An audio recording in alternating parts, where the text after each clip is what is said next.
नमस्कार, राम राम। मैं आपका साथी लक्ष्मण सिंह सुरतना। आप देख रहे हैं न्यूज फॉर इंडिया।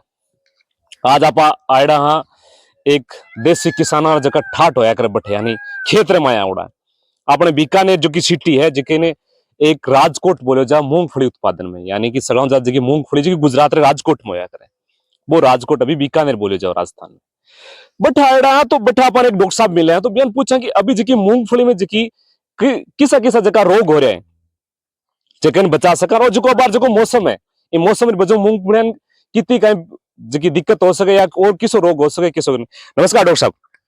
हाँ तो सर सभी को नमस्कार। मैं ये बताना चाहूंगा कि अभी जो मौसम का जो ये लगातार बरसात हो रही है इससे मूंगफली के अंदर रेगुलर ग्रोथ भी आ रहा है।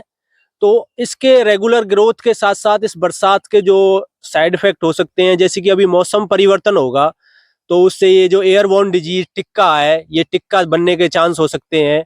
और ये जो इसके अंदर जो व्हाइट गर्भ जिसे गोजालट बोलते हैं वो भी ज्यादा बरसात होने के कारण ऊंचा आ जाता है। तो हम व्हाइट गर्भ के उपचार के लिए हम बताएंगे कि इमीडा प्लस में थाइमोथेक्सम का कॉम्बिनेशन करके इसके अंदर लाइनों के अंदर चलाएं ताकि जो गोजालट है आपकी वो कंट्रोल रहेगी।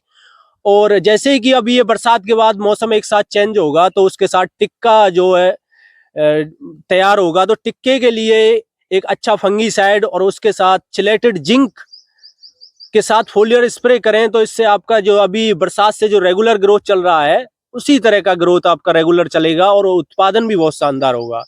और मैं देख रहा हूं कि अभी बरसात से बहुत शानदार जो अभी जो ग्रोथ हो रहा है मूंगफलियों के अंदर बहुत शानदार है और बहुत अच्छा प्रभाव है इस बरसात का। तो मैं तो यही कहना चाहूंगा कि ये बरसात हो रही है इसका पूरा बेनिफिट उठाने के लिए किसान कीट को भी कंट्रोल रखें और रोगों को भी कंट्रोल रखें। डॉक्टर साहब एक चीज ये भी पूछना चाहूंगा कि जितनी ज्यादा अपन पेस्टिसाइड डाल रहे हैं तो इन पे जो अपनी जो मानव की जो संस्कृति उस पर कोई असर पड़ेगा या नहीं पड़ेगा? नहीं देखो, अगर हम जो एक्स्ट्रा पेस्टिसाइड डालते हैं कि जैसे कि मानो एक तो पेस्टिसाइड तब डालते हैं जब हमारा किसी भी कीट का या उसका प्रभाव होता है। एक कई किसान होते हैं कि कीट का प्रभाव भी नहीं होता वो एक्स्ट्रा में डाल देते हैं।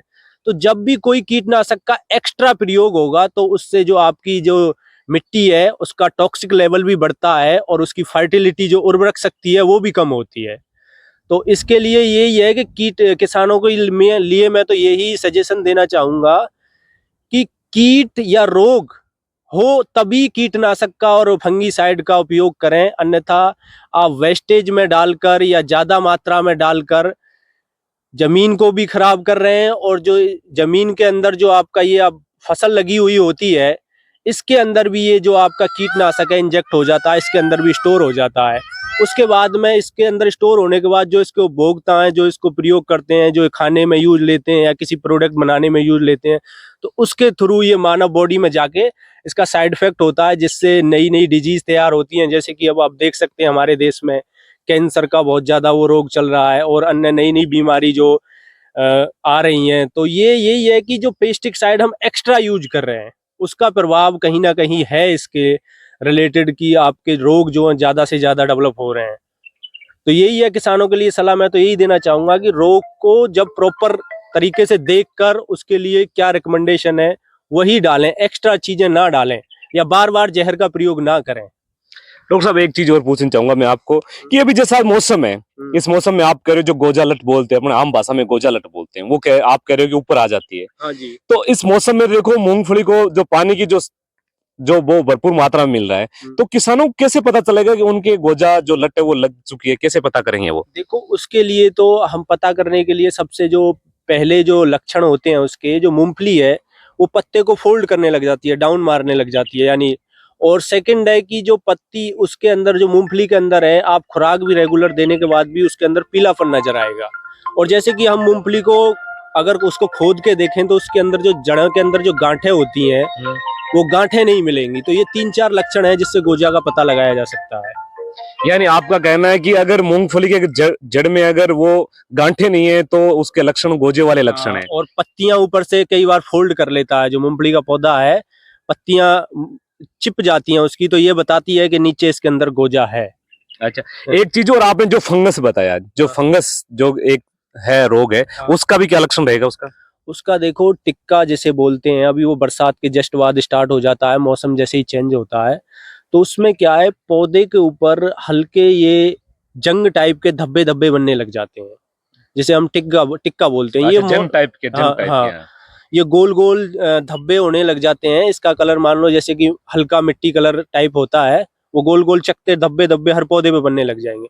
उससे क्या होता है, पौधे की ग्रोथ रुक जाती है और पीलापन आ जाता है, तो उसको टिक्का बोलते हैं यहाँ पे। अच्छा, हाँ जी, आम भाषा में टिक्का रोग बोलते हैं टिक्का उसको। रोग बोलते हैं। वो अभी मौसम जैसे ही अभी ये आपका चेंज होगा, अभी जैसे पीछे लास्ट टाइम बहुत ज्यादा गर्मी थी, अब उसके बाद में मौसम ये ठंडा होने लगा है, तो उसके जैसे ही टेम्परेचर अपडेट होता है, चेंज होता है, तो ये टिक्का रोग कंटिन्यू हर साल आता है, हर साल आता है ये इसी। यानी मौसम के चेंज होने के बाद में हर साल ये टिक्का रोग आएगा। तो इसके उपचार के लिए क्या, कौन सा जो पेस्टिसाइड यूज किया जाएगा? इसके उपचार के लिए पेस्टिसाइड में आप M45 कर सकते हो, कार्बनडाजिम मैनकोजेब भी कर सकते हो, या फिर अगर ज्यादा भयंकर रोग है तो एजोक्सोस्ट्रोबिन और ट्यूबोकोनोजोल का स्प्रे कर सकते हो।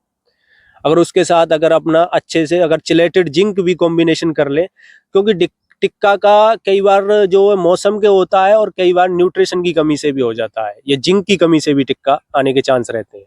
अच्छा, हाँ, पौधे के अंदर अगर जिंक की कमी है तो ये टिक्का बनेगा।